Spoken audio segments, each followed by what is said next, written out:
अध्याय 61 काठ की मूर्ति हुई गायब। दया ने अपने पिता की आवाज सुनी तो उसने चुटकी को गोद में उठाया और अपनी छोटी बहनों को लेकर कमरे से बाहर निकल गई।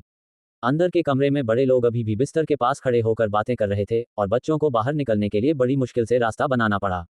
हरीश ने छुटकी को दया की बाहों से ले लिया। पिताजी मुझे भी गोद में उठाए, चोटी चलने से थककर बोली। ठीक है, चलो घर। हरीश ने एक एक बच्चे को दोनों बाहों में उठाया। बड़ी लड़कियां ईर्ष्या से अपनी छोटी बहनों को देखती हुई अपने पिता के पीछे पीछे आंगन से बाहर निकल गईं। जानकी अपने बड़े भाई को घर जाने के लिए तैयार देखकर उसे काठ की गणपति मूर्ति की याद आई और वह भी तेजी से आंगन से निकल गई। मीना पहले अपनी कुछ बहनों के साथ बहस कर रही थी, उन पर यह आरोप लगा रही थी कि वे उसका समर्थन नहीं कर रही हैं, बल्कि दूसरों के साथ मिलकर उसकी बुराई कर रही हैं। बहनों ने पलटवार किया कि गांव में हर कोई यही कह रहा है और वे तो बस उनकी हाँ में हाँ मिला रही थी। जो दिन में बीमार पड़ी थी वह अब ठीक हो चुकी थी। मीना ने जोर देकर कहा कि वह जरूर झूठ बोल रही है। नहीं तो अगर सब एक ही तरह से पानी में गिरे थे तो वह इतनी बुरी तरह से कैसे जल गई। उन्हें तो वैद्य को भी बुलाना पड़ा जो रोजाना उनके परिवार से पैसे ऐंठने आता था। कमरे में एक और बहन ने बहस की कि मीना उनके परिवार की प्रतिष्ठा को धूमिल कर रही है। सब ने देखा था कि उनकी बहन बीमार थी और वह इतनी जल्दी इसलिए ठीक हुई क्योंकि गणपति जी का आशीर्वाद था। मीना ने तर्क दिया, मेरे बड़े भाई ने आज ही गणपति जी की मूर्ति बनाई है, यह जरूर उनका ही आशीर्वाद है। मुझे आज सुबह चक्कर आ रहे थे और पेट फूला हुआ महसूस हो रहा था, लेकिन मैंने बिना वैद्य को बुलाए ही बिस्तर से उठकर दोपहर का खाना खा लिया। इसीलिए तुम लोग हमारे परिवार से कुछ पैसे नहीं ऐंठ पाई। बहुत सी लड़कियों को मीना की बातों पर विश्वास नहीं हुआ, फिर भी कुछ बड़ी बहनों ने यह सुनकर सोचा कि उन्हें दिन में जाकर देखना चाहिए कि क्या हरीश के घर में सचमुच काठ की गणपति मूर्ति बन सकती है। अपनी मंझली बहन और बड़े भाई को देखकर मीना ने कमरे के लोगों पर नाराजगी दिखाई और जल्दी से घर की ओर भागी। उसे घर पर रखी 4 काठ की गणपति मूर्तियों का ख्याल आया। उसने ठान लिया कि उस शाम किसी भी तरह उनमें से एक को अपने कमरे में रखेगी ताकि वह फिर कभी बीमार ना पड़े। मंझली बहन, मेरा इंतजार करो। आमतौर पर ये दोनों बहनें कहानियों की कुलीन नारियों की तरह संभल कर चलती थीं, लेकिन अब काठ की गणपति मूर्ति के लिए जल्द बाजी में वे ऐसे दौड़ रही थीं जैसे उनके पीछे कोई भूत लगा हो। हरीश 2 बच्चों को लिए हवा की तरह तेज चल रहा था और बड़ी तीनों लड़कियां उसके पीछे दौड़ रही थीं।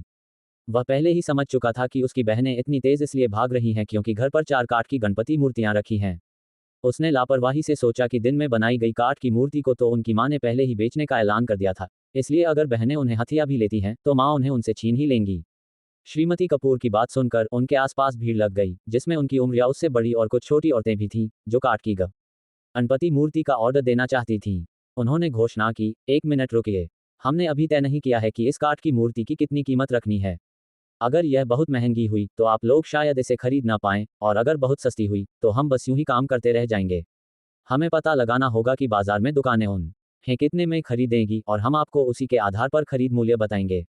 अपने एक रिश्तेदार द्वारा बताए गए थोक मूल्य के बारे में सोचते हुए श्रीमती कपूर ने ऐलान कर दिया कि जो लोग पड़ोसी हैं उन्हें भी उनके बेटे की कारीगरी के लिए भुगतान करना होगा। श्रीमती कपूर, हम सब एक ही जगह के हैं और आप फिर भी इतने ऊंचे दाम वसूलना चाहती हैं।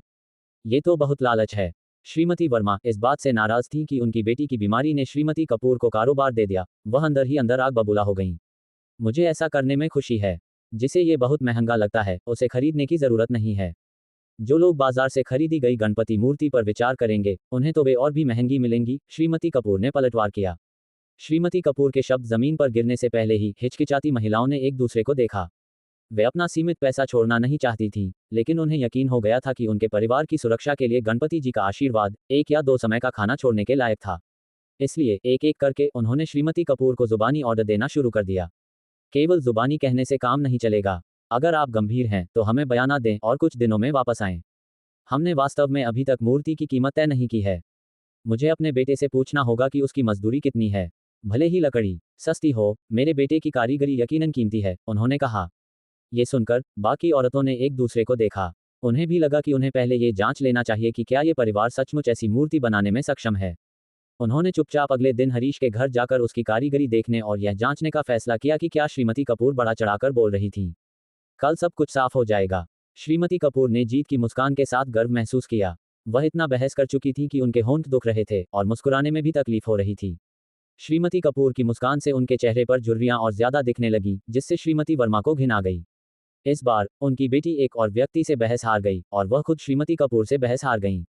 जैसे ही श्रीमती कपूर ने श्रीमती वर्मा का आंगन छोड़ा, वह अपने आंगन की ओर मुड़ी, तिरस्कार से जमीन पर थूका और जीत के अंदाज में अपना मोटा शरीर लहराती हुई एक धुन गुनगुनाते हुए घर चली गईं।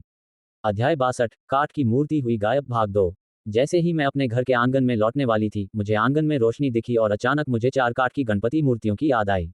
जाने से पहले मैं झगड़े में इतनी व्यस्त थी कि मूर्तियां ओह को रखना भूल गई। मेरा बेटा और बेटियां अब तक आंगन में लौट आए होंगे, क्या उन्होंने मूर्तियां रख दी होंगी?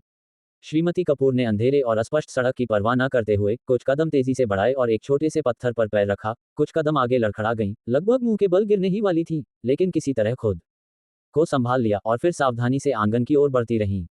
हरीश के पिता ने देखा कि ज्यादातर गांव वाले जा चुके हैं और उनका परिवार घर लौट आया है, तो आखिरकार उन्होंने श्रीमती वर्मा के पति और बाकी गांव वालों से विदा ली। आज के इस तमाशे में शुरू में उन्हें कुछ पैसे का नुकसान हुआ, लेकिन आखिरी क्षण में वह बाल बाल बच गए। उन्हें कोई मुआवजा नहीं देना पड़ा और यहाँ तक कि गांव वालों से प्रशंसा भी मिली, जिन्होंने कहा कि उन्होंने एक ऐसा शागिर्द तैयार किया है जिसने अपने उस्ताद को ही पीछे छोड़ दिया है। प्रशंसा पाकर हरीश के पिता को दिल में बहुत खुशी महसूस हुई।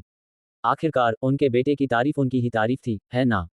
दुनिया में बहुत से समझदार लोग हैं और ऐसे कई उस्ताद हैं जो शागिर्दों को केवल इसलिए सिखाते हैं ताकि शागिर्द उन्हें भूखा मार दें, लेकिन उनकी कारीगरी उनके बेटे को मिली और जो कुछ उनके बेटे के पास था वह उनके पास भी था।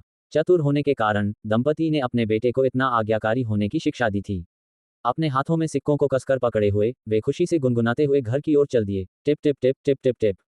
जानकी अपने परिवार के आंगन में लौटने वाली पहली थी और उसने तुरंत घास फूस के घर में तेल का दिया जलाया, जिससे पूरा आंगन जगमगा उठा। अपने पिता और बड़े भाई के काम करने की जगह को देखते हुए उन्होंने घर से निकलने से पहले मेज पर 4 काठ की गणपति मूर्तियां देखी थीं। अब उन्हें मूर्तियों का कोई निशान नहीं मिला। उसने सोचा कि उसके बड़े भाई ने जरूर मूर्तियां उनकी मां के कमरे में रख दी होंगी, और ये देखकर कि कमरे का दरवाजा बंद था, उसने ताला खोलने के लिए एक तार का टुकड़ा लिया। मंझली बहन, तुम क्या कर रही हो? मीना आंगन में घुसी, बाएं दाएं देखा, घास फूस के घर में मूर्तियां नहीं मिली और उसने मंझली बहन को अपने माता पिता के कमरे का दरवाजा खोलते हुए पकड़ लिया। शश, मुझे यकीन है कि हमारे बड़े भाई ने मूर्तियां हमारे माता पिता के कमरे में रखी हैं। मंझली बहन, मुझे लगता है कि हमारे बड़े भाई ने मूर्तियां जरूर अपने कमरे में रखी होंगी। वह पहले की तरह आजकल इतने आज्ञाकारी नहीं रहे, मीना ने कहा। उसकी आंखों में वह चमक थी जिसे वह बुद्धिमत्ता मानती थी। तो फिर चलो बढ़ जाते हैं और उनके वापस आने से पहले देखते हैं। अगर हमें मूर्तियां मिल जाती हैं तो हम उन्हें आपस में बांट लेंगे। जानकी ने अपनी छोटी बहन के विचार से सहमति जताई और संयुक्त प्रयास का सुझाव दिया। ठीक है, चलो बढ़कर खोजते हैं। ही। दोनों बहनों ने खोजने के लिए एक एक कमरा लिया। वे इसमें काफी माहिर थीं, जल्दी से ताले खोल दिए। उन्होंने अपने अपने कमरों में दिए जलाए और खोजबीन की। तीसरी बहन, तुम्हारे वहां क्या हाल है? क्या तुम्हें गणपति मूर्ति मिली? जानकी ने अपने माता पिता के कमरे में बिना सफलता के खोज की और जोर से अगले कमरे में अपनी बहन से पूछा। मंझली बहन, तुम हमारे माता पिता के कमरे की तलाशी लो, जबकि मैं यहाँ उसके संदूक और बिस्तर की जांच करती हूँ। उसके कमरे में और कुछ न ही है, मुझे देखने दो कि क्या उसने इसे अपने संदूक में छिपाया है। मीना ने जवाब दिया, अपना सहयोगी रवैया दिखाते हुए, क्योंकि दोनों बहनों ने पहले भी कई बार मिलकर काम किया था। दरवाजे के पास लकड़ी का एक बोरा नहीं है। देखो कि क्या मूर्ति उस लकड़ी के बीच हो सकती है। जानकी ने एक और सुझाव दिया। ठीक है, हम हर जगह खोज करेंगे। मीना पहले ही अपने बड़े भाई के संदूक की जांच कर चुकी थी और उसे कुछ कपड़ों के अलावा कुछ नहीं मिला था। 2 वयस्कों और कई बच्चों के लिए इतने कम कपड़े, उसके अपने कपड़ों जितने भी नहीं। फिर वह दरवाजे पर जमा किए गए कतरनों के बोरे को देखने गई। जानती थी कि वह इन कतरनों का उपयोग नक्काशी के लिए करता था, जो कि कचरे का पुनः उपयोग था। पूरी तरह से जांच करने के बाद जिसमें कुछ नहीं मिला, उसे गुस्सा आया और उसने कहा, मंझली बहन, मेरे भाई के कमरे में कुछ नहीं है। क्या तुम्हें लगता है कि उसने इसे कहीं और छिपा दिया है? यहाँ हमारे माता पिता के कमरे में एक संदूक है जिसे मैंने अभी तक नहीं खोला है, लेकिन मैंने बाकी हर जगह देख लिया है। उसने जवाब दिया। जानकी हिचकिचाई, सोच रही थी कि क्या उसे अपने माता पिता का लकड़ी का संदूक खोलना चाहिए। वह वास्तव में उस संदूक को खोलना चाहती थी, ये देखने के लिए कि उनके माता पिता ने कितना पैसा छिपाया था, क्योंकि वह समय आने पर और ज्यादा दहेज के लिए पेशकश करने की योजना बना रही थी। ये सब क्या हो रहा है? हरीश बच्चों के साथ अंदर आया और आंगन, अपने माता पिता के कमरे और अपने कमरे में रोशनी देखी। उसने छुटकी को नीचे उतारा और चोटी को गोद में लिया। जल्दी से अपने कमरे के दरवाजे की ओर गया, जहां उसने अपनी मंझली और तीसरी बहनों को अपने और अपने माता पिता के कमरे में देखा।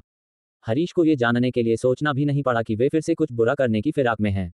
बड़े भाई, तुम और बच्चे सबसे आखिर में निकले थे।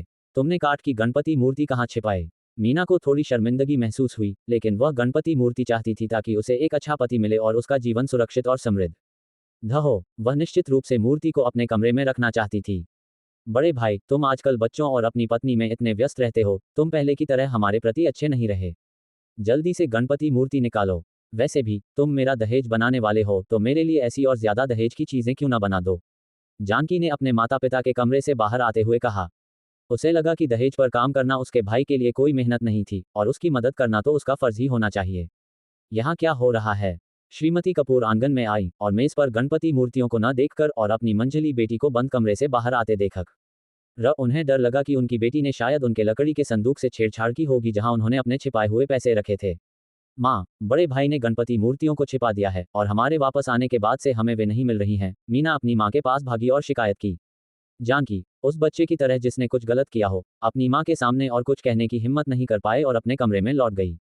अगर उनके भाई ने सचमुच गणपति मूर्ति छिपा दी थी तो उनकी माँ के वापस आने पर वह निश्चित रूप से उसे सौंपने के लिए कहेंगी। खो जब उसकी चिंता नहीं रही। जानकी चुप रही, अपने भाई को नाराज करने की हिम्मत नहीं कर रही थी, यह महसूस करते हुए कि वह पहले की तरह आसानी से हावी होने वाला नहीं रहा। निश्चित रूप से कहानी को सरल हिंदी में, पॉकेट नॉवेल शैली में और सभी भारतीय नामों, स्थानों और कंपनी के नामों का उपयोग करते हुए रूपांतरित किया गया है। अध्याय 63, निर्दोष पिता। पूछे जाने पर हरीश हक्का बक्का रह गया और उसकी नज़र एक पल के लिए शौचालय के पास की कार्यशाला पर गई, जहां उसने देखा कि काठ की गणपति मूर्ति वहां नहीं थी। उसने सिर हिलाया और कार्यशाला की ओर इशारा करते हुए कहा, पहले बहन ने और फिर माँ ने मुझ पर इल्जाम लगाया, मुझे बहुत बुरा लगा।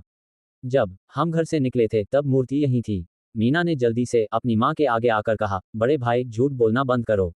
मंझली बहन और मैं अंदर आए और पूरे घर की तलाशी ली, अगर वह वहां होती तो हमें बहुत पहले मिल गई होती। हरीश उलझन में था, उसने मूर्ति नहीं ली थी, न ही छिपाई थी। जो चीज उसने ली ही नहीं, उसे वह कहां से लाकर देता। मैं सचमुच तुमसे झूठ नहीं बोल रहा हूं।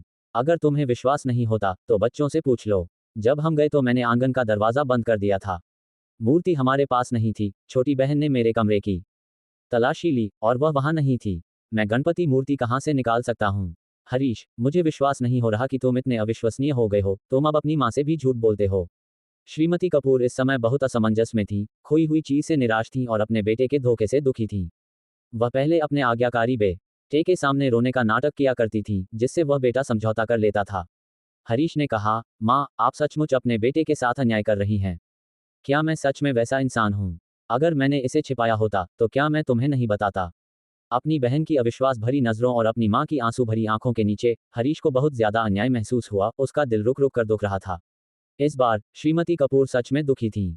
वह अचानक जमीन पर बैठ गईं, अपने पैरों के नीचे की मिट्टी को लात मारने लगी, इस बात की परवाह किए बिना कि उन्होंने अब बड़ी ईद धोकर कपड़े बदले थे। अब उन्हें गंदगी की क्या चिंता थी? जब तक उनका बेटा चीज वापस कर देगा तब तक वह फायदे में रहेंगी। पैसे के बारे में सोचते ही उनके आंसू बहने लगे। उन्होंने अपनी नाक पोंछी और जोर से रोते हुए बोली, हरीश, जब से तुम्हारी पत्नी इस घर में आई है तुम बदल गए हो। वह रोई, तुम उसी का पक्ष लेते हो, बच्चों पर ज्यादा ध्यान देते हो और अब तुमने अपनी माँ को भी धोखा देना शुरू कर दिया है। हे भगवान, हे मालिक, मेरा बस यही एक बेटा है, यह इतना अनाज्ञाकारी कैसे हो सकता है? बुढ़ापे में हम क्या करेंगे? अपनी माँ को जमीन पर रोते और हंगामा करते देख हरीश उन्हें उठाने के लिए आगे बढ़ा और उन्हें सांत्वना दी। माँ, कृपया उठ जाए, जमीन ठंडी है। अगर गणपति मूर्ति चली गई है तो आपका बेटा कल दूसरी बना देगा। कृपया रोइए मत, आपके दिल का दर्द आपके बेटे को भी दुख देता है। मैं नहीं उठूंगी, तुम मुझे जरूर धोखा दे रहे हो। श्रीमती कपूर ने अपने बेटे के हाथ को दूर धकेला और लगातार रोती रही। मीना एक तरफ खड़ी थी, उसके चेहरे पर थोड़ी खुशी का भाव था। बड़े भाई, अगर माँ तुम्हें कुछ और बार डांटती हैं तो उनके दिल को तसल्ली मिलती है। उसे ऐसा क्यों महसूस हो रहा था? उसे भी विश्वास था कि उसकी माँ सही कह रही हैं। जब से उसकी पत्नी आई है, बड़े भाई ने उसके साथ अपने बच्चों जितना अच्छा व्यवहार नहीं किया है। जानकी अभी भी कमरे में चुप थी, मानसिक रूप से अपनी माँ के रोने के नाटक का समर्थन कर रही थी, फिर भी इसे जुबान पर लाने की हिम्मत नहीं कर रही थी। उसकी शादी का दिन नजदीक आ रहा था, उसके दिल में एक डर समा गया था। क्या उसकी सास उसके साथ वैसा ही व्यवहार करेगी जैसा उसकी बड़ी भाभी के साथ किया जाता था? क्या उसका पति भी उसके बड़े भाई जैसा एक अत्यधिक आज्ञाकारी बेटा होगा? जानकी के मन में हर तरह के सवाल घूम रहे थे, जिससे उसे शादी के बाद जीवन कितना उदासी भरा हो सकता है, इसका थोड़ा डर लगने लगा था। अब क्या हो रहा है? देर रात तक जाग रही हो, ये बुढ़िया क्या शरारत कर रही है? तुम मुश्किल से 1-2 दिन के लिए शांत रही हो, है ना? आंगन में घुसते ही हरीश के पिता, जो दिन भर कड़ी मेहनत करके अब थक चुके थे, पूरे दिन की लगातार गड़बड़ियों से परेशान थे। अपनी पत्नी के शोरगुल वाले रोने को सुनकर उनका पहला विचार यही था कि वह हंगामा कर रही हैं। अजी सुनते हो, हमने एक आज्ञाकारी बेटा पाला है, फिर भी उसने गणपति मूर्ति को छिपा दिया है और स्वीकार करने से मना कर रहा है। श्रीमती कपूर ने जमीन पर हाथ मारा, अपने हाथों पर लगी मिट्टी से बेखबर। उन्होंने अपना चेहरा पोंछा, जिससे बलगम और आंसू निकल गए, उनके चेहरे पर रंग की तरह गंदगी के निशान पड़ गए। अपनी पत्नी की बदसूरत हालत देखकर हरीश के पिता को थोड़ी घिन आई और उन्होंने अपनी आंखें फेर लीं, फिर अपने बेटे से कहा, हरीश, क्या तुमने अपनी माँ से मूर्ति बेचने देने का वादा नहीं किया था? फिर तुमने इसे क्यों छिपा दिया है? क्या तुम्हारी माँ बेचे या तुम, बात तो एक ही है। पिताजी, आपको विश्वास दिलाने के लिए मुझे कितनी बार कहना पड़ेगा? बेटा, मैंने सच में गणपति मूर्ति नहीं छिपाई है। माँ मुझ पर झूठा इल्जाम लगा रही हैं। आह, ये कैसे हो सकता है कि मैं जो कुछ भी कहता हूँ, आप सब विश्वास नहीं करते। उद्धरण चिन्ह। हरीश ने आह भरी और सिर हिलाया। उसे बहुत बुरा लगा। उसने पूरे दिन उस मूर्ति को तराशा था और उसे खो देने से उसका दिल खून के आंसू रो रहा था।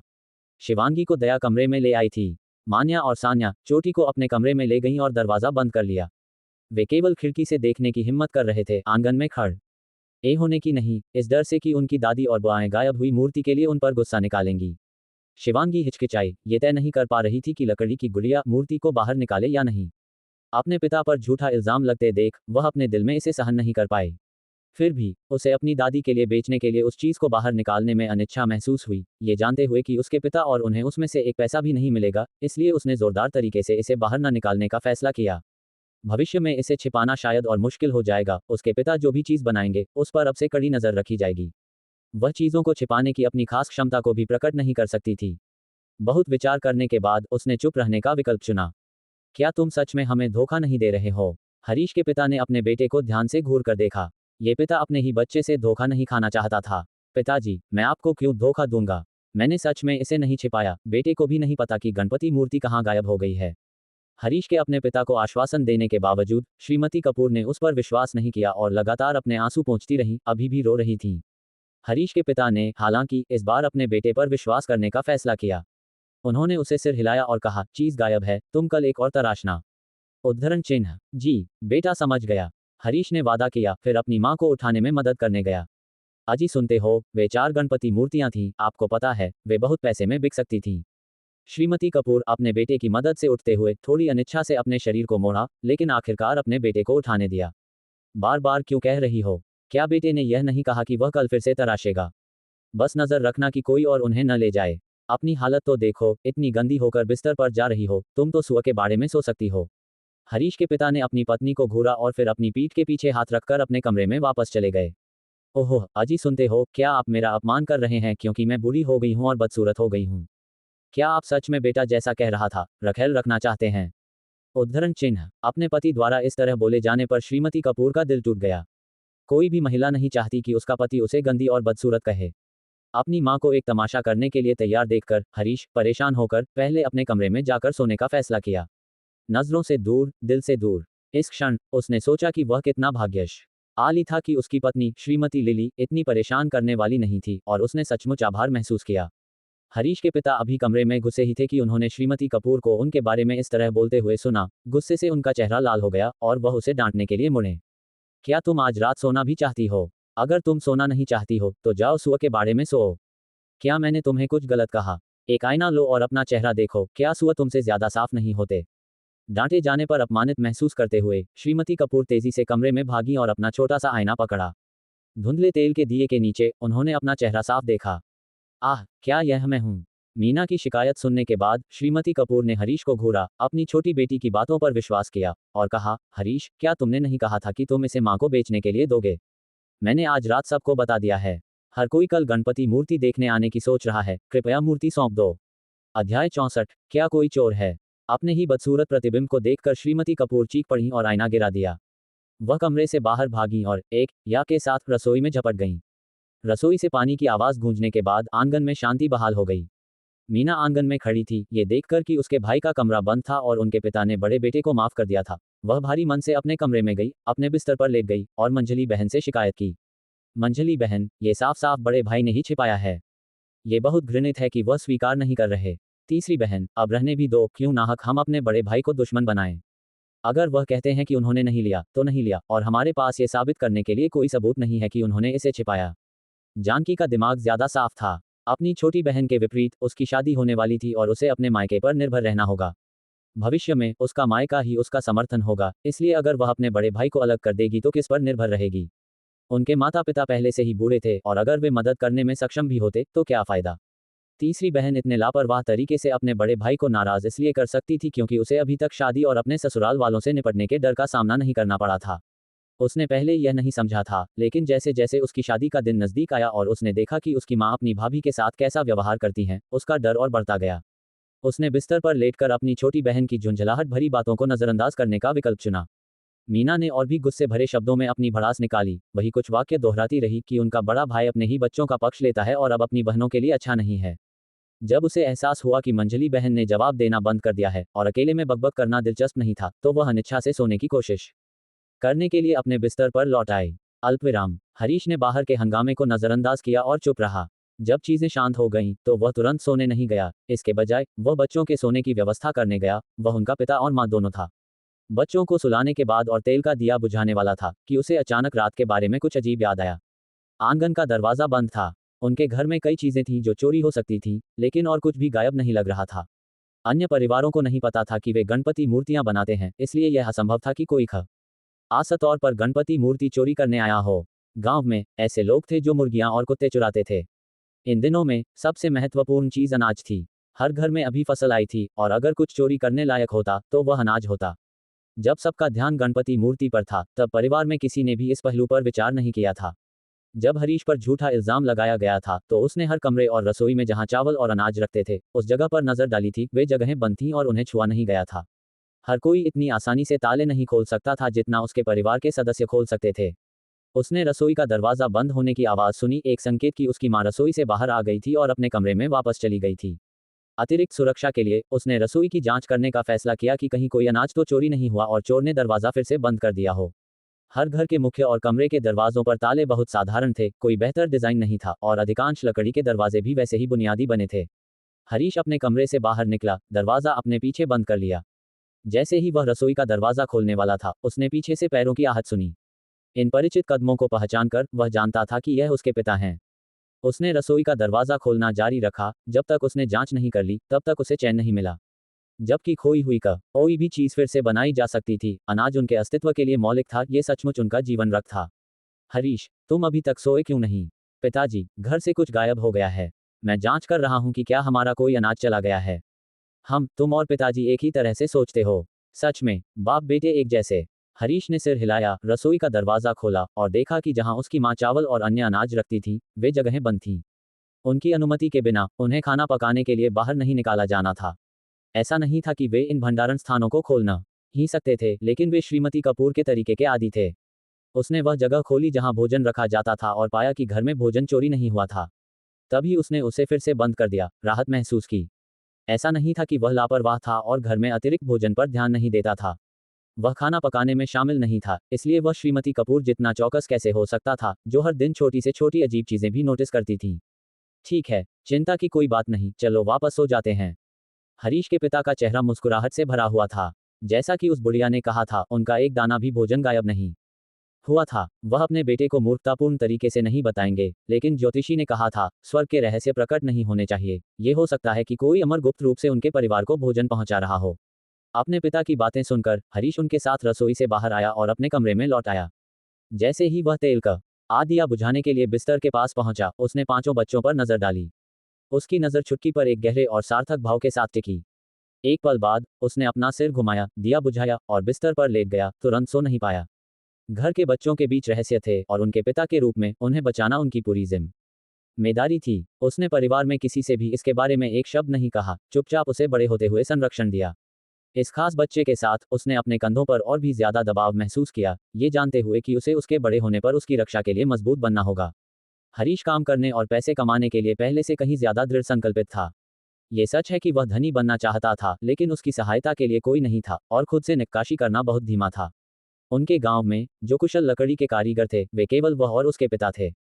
शागिर्द रखने का विचार उसे पसंद आने लगा। वे उसे रेतने सैंडिंग में मदद कर सकते थे और काफी समय बचा सकते थे। वह जानता था कि उसके पिता इस विचार से कभी सहमत नहीं होंगे। शागिर्द रखने के लिए हमेशा कहा जाता था कि वे गुरु को भूखा मार देते हैं और कौशल केवल एक पीढ़ी से दूसरी पीढ़ी तक ही जा सकता है। पहला बेटा न होने के कारण अगर लड़कियां लकड़ी के काम में मदद करते हुए अपने हाथों को चोट पहुंचाती, तो यह अच्छा नहीं होगा। वह लड़की बच्चों को लाड़ करने में विश्वास करता था, हालांकि दुर्भाग्यपूर्ण परिस्थितियां इसकी अनुमति नहीं देती थीं। इसे ध्यान में रखते हुए उसने कुछ बच्चों को नक्काशी सिखाने का फैसला किया, ताकि वे भविष्य में कुशल व्यक्ति बने। उसने यह नहीं सोचा कि लड़कियां कारीगर नहीं बन सकती। शिवांगी अपनी आंखें बंद होने पर भी अपने पिता की नज़र महसूस कर सकती थी, फिर भी उसने आंखें खोलकर उनकी आंखों से आंखें मिलाने की हिम्मत नहीं की। शायद यह अपराध बोध की भावना थी। वह, एक छोटी बच्ची, संदेह से बचने के लिए बोलने या आज़ादी से हिलने डुलने में असमर्थ होने का नाटक करके कुछ चीज़ें छिपा सकती थी। लेकिन निश्चित रूप से उसके करीबी लोगों ने कुछ नोटिस किया होगा। उदाहरण के लिए, उसकी बड़ी बहन चोटी जानती थी कि उसके पास शहद खाने के लिए है। हाल के दिनों में जब से उसने उस दिन शहद खाया था, चोटी शहद वाली तस्वीरी किताबों पर लार टपकाती थी। उसकी नज़र शिवांगी पर टिकी रहती थी, जैसे कि उसे उस तरह देखने से उसका दिल पिघल जाएगा और उसके लिए शहद खाने के लिए प्रकट हो जाएगा। शिवांगी को लगा कि उसका दिल काफी कठोर था। रात में लकड़ी की आकृतियां बनाना खत्म करने के बाद वह अपनी ताक को फिर से भरने के लिए कुछ शहद खा लेती थी। उसके पिता भी उसके सबसे करीबी लोगों में से थे, और अगर उसके जैसी छोटी बच्ची लकड़ी की आकृतियां बना सकती थी जो अचानक गायब हो जाती थी, तो थोड़े से दिमाग वाला कोई भी संदेह करेगा। इसमें बस बहुत सारे रहस्य शामिल थे, और शिवांगी का मानना था कि उसके पिता जानबूझकर परिवार के रहस्य को छिपा रहे थे ताकि दूसरों को पता न चले। उसने भविष्य में ज्यादा सावधान रहने का फैसला किया। अपने पिता की निगरानी में वह अभी भी कुछ छोटी मोटी गतिविधियां कर सकती थी। परिवार के लोगों पर भरोसा नहीं किया जा सकता था, केवल किसी के माता पिता ही सबसे ज्यादा माफ करने वाले होंगे। शिवांगी को बिना एहसास हुए नींद आ गई, और जब वह फिर से जागी तो रात बहुत हो चुकी थी। कमरे में उसके परिवार के स्थिर सांस लेने की आवाज भर गई थी। खास तौर पर उसके पिता, जो थके हुए लग रहे थे, ठीक उसके दादा की तरह। कड़ी मेहनत से एक बुरी आदत थी, खर्राटे। शोर बादल की गड़गड़ाहट जितना तेज था, ऐसा लगा कि यह गड़गड़ाहट वाले खर्राटे ही थे जिसने उसे जगाया था। उसके पास उसकी बहनें अभी भी गहरी नींद में सो रही थीं, और उसने लकड़ी को बनाने के लिए जगह में प्रवेश करने के लिए इस पल को चुना। ऐसा लगता है कि उसके पिता पैसे कमाने के लिए प्रेरित थे, और गणपति छवियों को बनाने के अलावा उसे खिलौने जैसी भी बनाने की जरूरत थी। उसे अपनी गतिविधियों को तेज करना था। अभ्यास से ही निपुणता आती है, और उसका लकड़ी बनाना बहुत तेज हो गया था। निश्चित रूप से कहानी को सरल हिंदी में, पॉकेट नॉवेल शैली में, और सभी भारतीय नामों, स्थानों और कंपनी के नामों का उपयोग करते हुए रूपांतरित किया गया है। अध्याय 65। छोटी लड़की के गहरे विचार। मीरा, जिस दिन से वह आर्यन से मिली थी, तभी से उस बच्चे में दिलचस्पी लेने लगी थी जो अभी भी दूध पीता था, और उसने उसके लिए कुछ बकरी का दूध भिजवाया था। आर्यन ने जवाब में उस बकरी के दूध से मिठाई बनवाकर मीरा के घर भिजवाई। इस आदान प्रदान ने दोनों परिवारों के बच्चों को करीब ला दिया, और दोनों माताओं का इरादा एक ही था, इसलिए उन्होंने अपने परिवारों को और अधिक परिचित होने के विचार का समर्थन किया। आर्यन अपनी सुबहें हमेशा की तरह 4 वेद और 5 पुराणों को पढ़ने में बिताता था। अपनी कम उम्र में शिक्षक अभी भी उसे 1000 अक्षर का क्लासिक और 3 अक्षर का क्लासिक सिखा रहे थे। सिर्फ पढ़ने से परे, वह ग्रंथों के भीतर के अर्थों को भी लिख रहा था और समझ रहा था। मासूमियत में खोया हुआ छोटा लड़का, शिक्षक जो कुछ भी सिखाते थे उसे सुनता था। अभी तक उसके अपने विचार नहीं थे। उस दिन मीरा ने अपनी मां के सामने लाड़ किया, अपनी इच्छा व्यक्त करते हुए कि वह फिर से टंडन हवेली जाना चाहती है। उसकी मां ने उसे स्त्री धर्म, सिलाई कढ़ाई और संगीत, शतरंज, चित्रकला तथा हस्तकला सिखाने के लिए एक महिला शिक्षिका का इंतजाम किया था। अपनी पढ़ाई से ऊब चुकी, वह ये देखना चाहती थी कि आर्यन तब में क्या सीख रहा था। श्रीमती कपूर, मीरा की मां, अपनी बेटी के लाड़ का विरोध नहीं कर पाईं, और श्रीमती टंडन, आर्यन की दादी, ने उन्हें कई बार हवेली आने के लिए आमंत्रित किया था, इसलिए यह उनके हवेली जाने का एक अच्छा अवसर था। हालांकि दोनों परिवारों में से किसी ने भी इस बारे में खुलकर ज्यादा बात नहीं की, लेकिन दोनों ने बच्चों को ज्यादा समय एक साथ बिताने देने का विचार अपने मन में रखा, जिससे बड़े होने पर शायद बचपन के प्यार का विवाह हो सके। अपनी मां की मंजूरी पाकर मीरा ने अपनी शिक्षिका से छुट्टी मांगी और आंगन में वापस चली गई। उसने अपनी दासी को निर्देश दिया कि वह उसे उसके सबसे सुंदर और पसंदीदा कपड़ों में सजाए और उसे उसके पसंदीदा केश सज्जा से संवारे। आईने में सुंदर और प्यारी बच्ची को देखकर वह खुद से बहुत खुश हुई। मीरा को हमेशा अपनी खूबसूरती पर भरोसा रहा था। एक दावत में शामिल होने के बाद, जहां उसने खुद की तुलना जोया से की और पाया कि दोनों में अद्वितीय सुंदरता है, उसका आत्मविश्वास और भी बढ़ गया था, खासकर आर्यन को बार बार देखने के अपने अवसरों के साथ। उसकी मां ने उल्लेख किया कि उन्हें 7 साल की उम्र से लिंगों के सख्त अलगाव का पालन करना चाहिए, लेकिन उनके पास अभी भी 2 या 3 साल एक साथ बिताने के लिए थे। जब से वह पिछली दावत में आर्यन से मिली थी, मीरा अपने खाली समय या पढ़ाई के दौरान अनजाने में लड़के के बारे में सोचने लगती थी। ये सोचती थी कि वह इस समय क्या कर रहा होगा। हालांकि चुलबुली और मासूम, मीरा अपनी उम्र की अन्य लड़कियों की तुलना में ज्यादा परिपक्व लगती थी, ऐसे विचार रखती थी जो उसके सहपाठी शायद न सोच पाते। कभी कभी श्रीमती कपूर को लगता था कि उनकी बेटी, जीवंत और मासूम होते हुए, वास्तव में काव्य और साहित्य में अच्छी तरह से वाकिफ एक परिवार के स्वभाव को धारण करती है। अपनी बेटी को एक प्रतिभा के रूप में पालने में, उसे अपने जिले की सबसे आगे की प्रतिभा बनाने की उम्मीद में, उनकी व्यापक दृष्टि ये थी कि एक दिन वे अपने पति के साथ राजधानी लौट सकें। उनकी बेटी, जिसे उन्होंने संवारा था, निश्चित रूप से राजधानी की शीर्ष प्रतिभा बनेगी, कुलीन परिवारों के बेटों द्वारा आकांक्षित होगी। उनकी बेटी उनके परिवार का गर्व थी। उनके बेटे ने भी अपने पति की विद्वान विरासत को जारी रखा। वह अपनी कम उम्र में ही 4 वेद और 5 पुराणों में कुशल था, और अगले वसंत में बाल छात्र परीक्षा में भाग लेने का फैसला कर चुका था। उनका विवाह उनके पति से हुआ था क्योंकि वह प्रतिभाशाली और सुंदर दोनों थे। हालांकि उनके पास कोई मजबूत समर्थन नहीं था, वह उनके परिवार पर निर्भर थे। एक सरकारी परीक्षा स्नातक के रूप में उनके पति ने अपने परिवार की व्यवस्था के तहत लोक सेवा में प्रवेश किया। न से शादी की और अपना आधिकारिक करियर जारी रखा। उनके एक बेटा और एक बेटी को जन्म देने के बाद उनके लिए एक अस्थायी कार्यभार की योजनाएं बन रही थीं, जिसका अर्थ था कि वे आखिरकार वापस जा सकते हैं। शायद वे हमेशा के लिए यहीं रहेंगे। अपने बेटे और बेटी का पालन पोषण करते हुए श्रीमती कपूर अपने राजधानी स्थित परिवार से परे विकल्पों पर भी विचार कर रही थीं। जिले में टंडन परिवार सबसे प्रभावशाली व्यापारी परिवार था। उनके पति के लिए ये व्यापारी विद्वानों की तुलना में नहीं थे, लेकिन श्रीमती कपूर अन्यथा सोचती थीं। कभी कभी उनके पति को महान कार्य पूरा करने के लिए ईंधनी व्यक्तियों का समर्थन आवश्यक था। पुल बनाना, सड़कें खोदना और जल संरक्षण परियोजनाएं, इन सभी को पूरा करने के लिए पैसे की आवश्यकता होती थी। यदि वे शहर में प्रवेश करने वालों पर कर लगाकर राजस्व बढ़ाते तो ये कुछ किसानों पर एक अतिरिक्त बोझ डालेगा। उन किसानों के लिए जो केवल शहर जाकर ही पैसा कमा सकते थे, हर यात्रा पर कर चुकाने से उनके माल को बेचना मुश्किल हो जाता था और बुनियादी भरण पोषण के खर्चों के कारण उनके परिवारों का जीवन कठिन हो जाता था। श्रीमती कपूर ने अपने पति के काम का समर्थन किया और आम लोगों को कर के बोझ से बचाने के लिए अधिकारियों और व्यापारियों के साथ अच्छे संबंध बनाए रखने की जरूरत थी, ताकि धनवानों को और अधिक दान करने के लिए प्रोत्साहित किया जा सके। श्रीमती कपूर और उनकी बेटी एक शानदार गाड़ी में सफर कर रही थी, टंडन हवेली के भव्य दरवाजों में प्रवेश करते हुए। टंडन हवेली को पहले ही निमंत्रण मिल चुका था। प्रहरियों के नेतृत्व में श्रीमती कपूर और उनकी बेटी सबसे पहले टंडन परिवार की मुख्य मालकिन श्रीमती टंडन से मिलने गईं। मालकिन, जो सम्मान की जगह पर बैठी थीं, मेहमानों का स्वागत करने के लिए कृपापूर्वक खड़ी हुईं और उन्हें अपने बगल में बैठने के लिए आमंत्रित किया। मैं श्रीमती टंडन को प्रणाम करती हूँ। कृपया बैठ जाए, श्रीमती कपूर। श्रीमती टंडन को नमस्कार। हम, कुमारी मीरा, कृपया आप भी बैठ जाए। दासियों द्वारा चाय परोसे जाने और मेहमानों के साथ एक घूंट पीने के बाद उन्होंने कहा। श्रीमती कपूर, हमारे आंगन में हाईटांग के फूल खिल गए हैं और गुलाब के फूल फल फूल रहे हैं। मैं आपको फूलों का आनंद लेने के लिए आमंत्रित करने की उम्मीद कर रही थी। जब श्रीमती टंडन ने फूलों का उल्लेख किया तो ये केवल निमंत्रण देने का एक बहाना था। उनका असली इरादा यह था कि वे ज्यादा बार मिलें, खासकर इसलिए कि श्रीमती कपूर राजधानी से आई थी। यह महिला एक विद्वान परिवार से थी। बेशक उन्होंने इससे भी ज्यादा सुंदर फूल देखे थे। उनके आंगन में उगाए गए हाईटांग और गुलाब कीमती थे, लेकिन कुछ और भी मूल्यवान फूल थे जो शायद ही कभी देखे जाते थे। कमल के फूल। हर कोई कमल के फूल नहीं उगा सकता था, और जो लोग कमल के पैटर्न वाले कढ़ाईदार गाउन पहनते थे वे और भी गरिमापूर्ण और शानदार होते थे। आम लोगों के लिए यह पहनावा नहीं था। ऐसे फूल उच्च अधिकारियों और अभिजात वर्ग के लिए सम्मान का प्रतीक थे।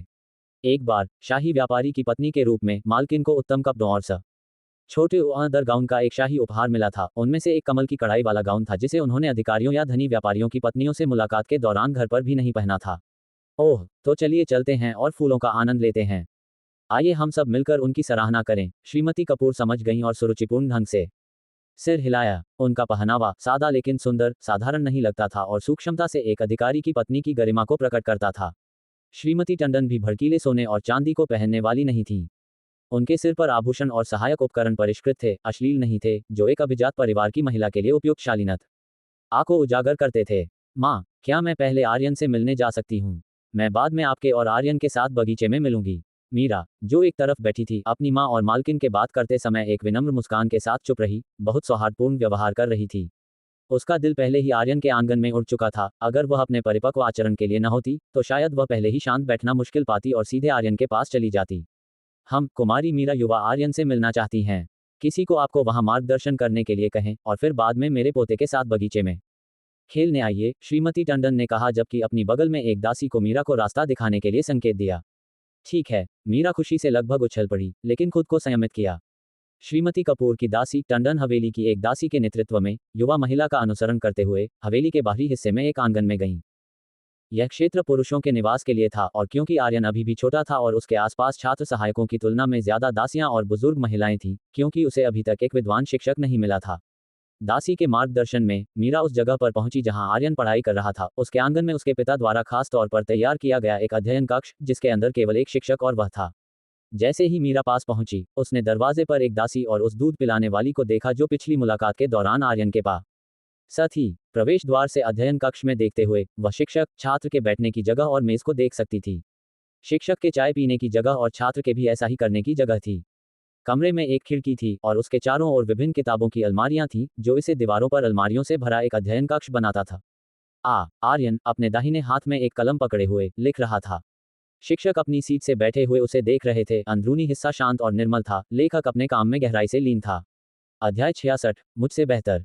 मीरा ने अपनी बगल की दासी और रास्ता दिखाने वाली दासी को बात न करने का निर्देश दिया और दरवाजे पर खड़े लोगों को भी चुप रहने के लिए कहा। उसने खिड़की से चुपचाप अवलोकन किया। आर्यन के गंभीर व्यवहार को देखते हुए उसकी आंखों में प्रशंसा की चमक थी।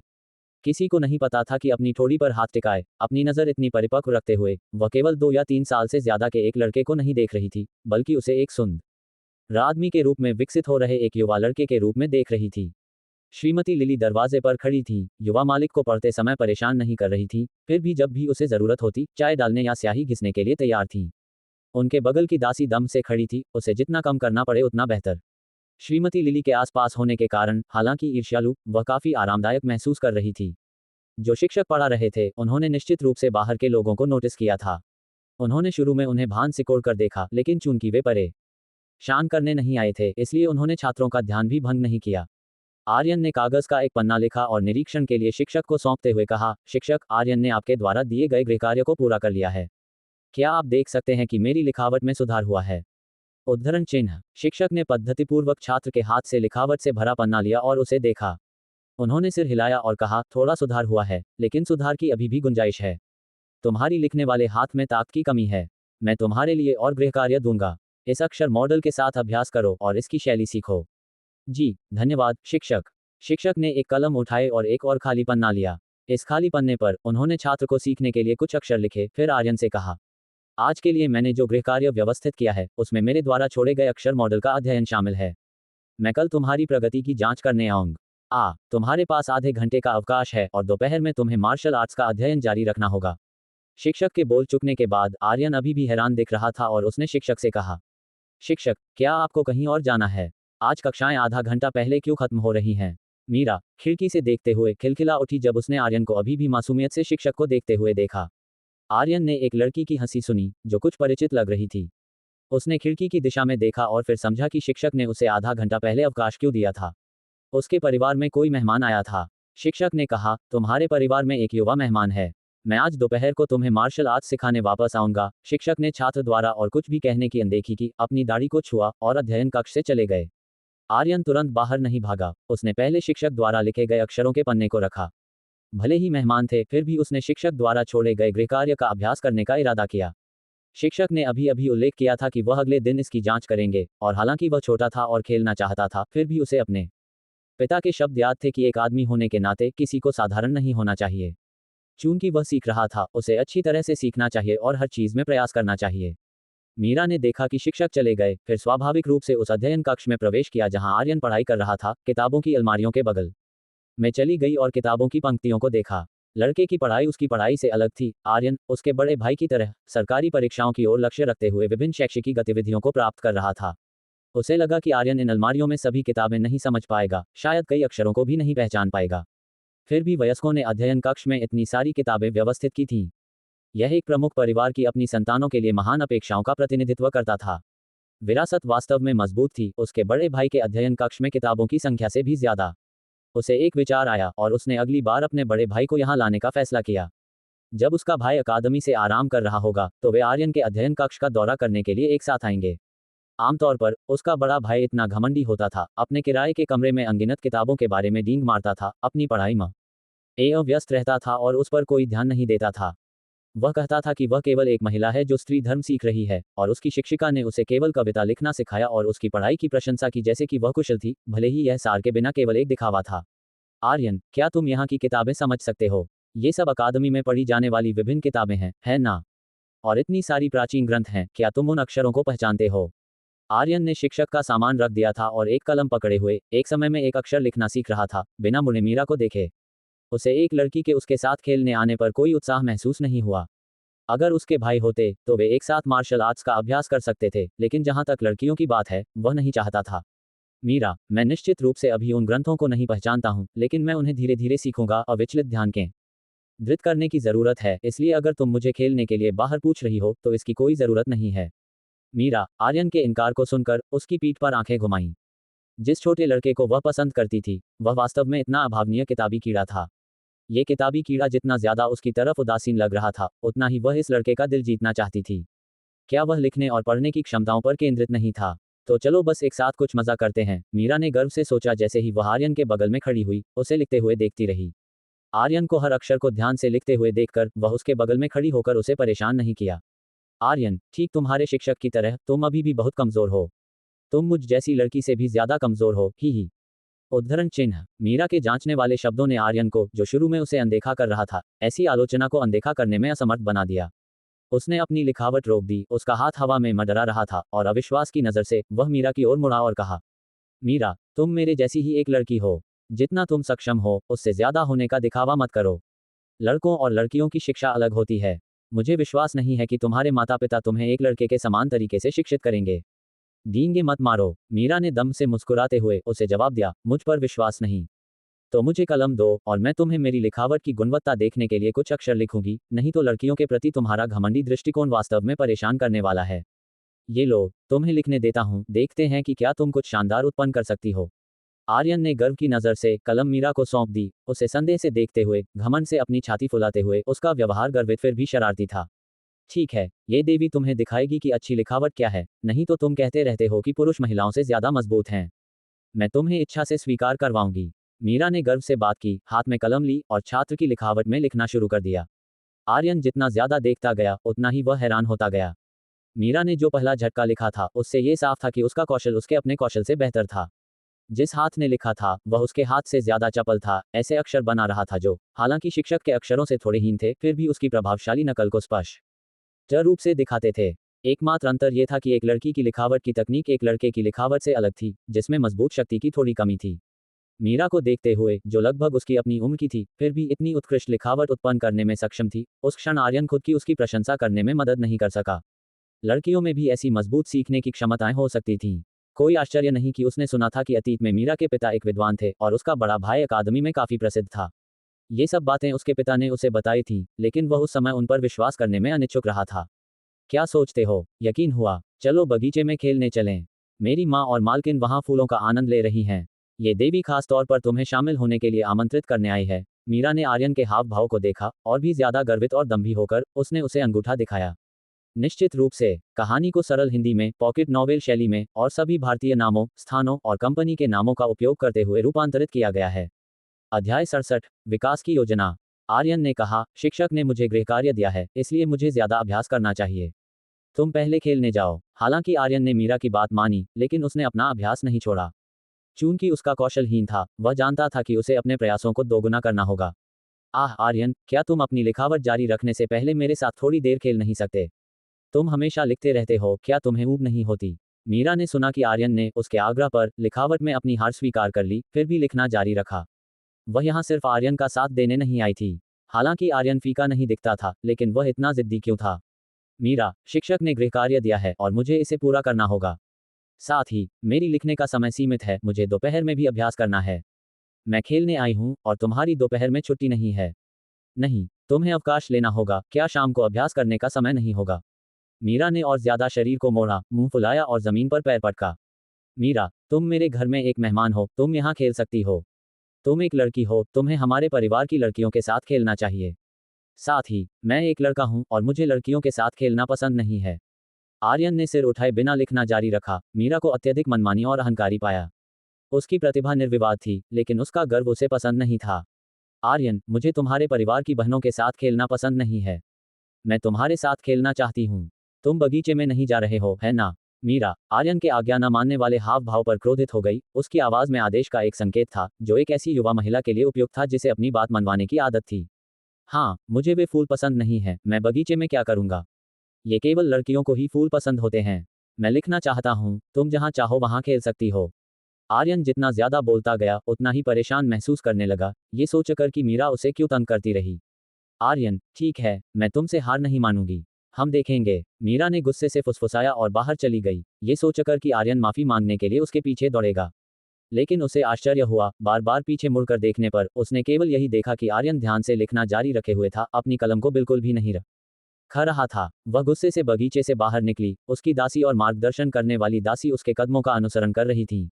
जैसे ही मीरा बाहर गई, आर्यन को राहत महसूस हुई। दमघोंटू माहौल काफी कम हो गया, जिससे उसे उसी उम्र की एक लड़की के साथ प्रतिस्पर्धा करने से महसूस होने वाला दबाव कम हो गया। श्रीमती लिली ने कहा, युवा मालिक, कुछ पानी पीजिए। युवा मेहमान को चले जाने और युवा मालिक को इतनी देर तक पढ़ते हुए देखकर वह पानी लेने अंदर गईं, उसके लिए सहानुभूति महसूस कर रही थीं। बाई जी, क्या आपको लगता है कि मैं बेकार हूँ? मैं एक लड़की जितना भी अच्छा नहीं हूँ, आर्यन ने अपनी भड़ास निकालते हुए पानी लेते हुए बाई जी से कहा, जो निराशाएं उसने अंदर रखी थीं। श्रीमती लिली ने कहा, युवा मालिक, आप बहुत परिश्रमी रहे हैं, मुझे विश्वास है कि आपकी कड़ी मेहनत रंग लाएगी। हतोत्साहित मत होइए। ठीक है, शायद केवल धनी परिवारों की बेटियां ही लिखने का खर्च उठा सकती हैं, मेरी अपनी लड़कियां केवल पूरे दिन काम ही कर सकती हैं और मुश्किल से कुछ बड़े अक्षर जानती हैं, बाई जी ने कहा। उसके शब्दों से श्रीमती लिली का दिल दुख गया। उनकी बेटियां उनके गर्भ से जन्मी एक भी अच्छा दिन नहीं जी पाई थी और यह एक मां के रूप में उनकी गलती थी।